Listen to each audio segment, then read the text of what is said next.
8:4 ప్రకటన. ప్రజలారా, దాని పాపమును పాలివారు కాకుండా దాన్ని విడిచిపెట్టి రండి.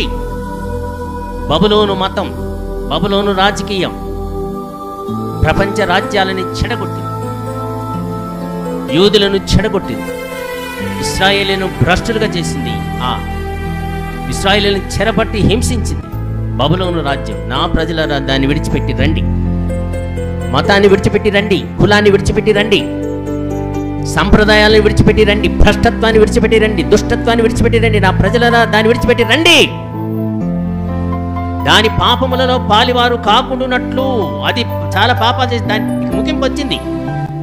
దేవుడు జ్ఞాపకం చేసుకున్నాడు దాని పాపాలని. దాని మీద దేవుడు ఉగ్రత కుమ్మరించబోతున్నాడు. మీరు వాటితో ఉండొద్దు. వాటితో ఉంటే మీరు కూడా ఎంత అయిపోతారు. నా ప్రజలారా, దాన్ని విడిచిపెట్టి రండి. ఈనాడు ఈ పిలుపును వినపడుతుంది. పిలుపును విందాం. పాపం వలన వచ్చు జీతమైన మరణం ఏలుతుంది భూమి మీద. మీరు చావకుండా ఉండాలి అంటే దాన్ని విడిచి రండి. ఎక్కడికి రావాలి? చావు లేని.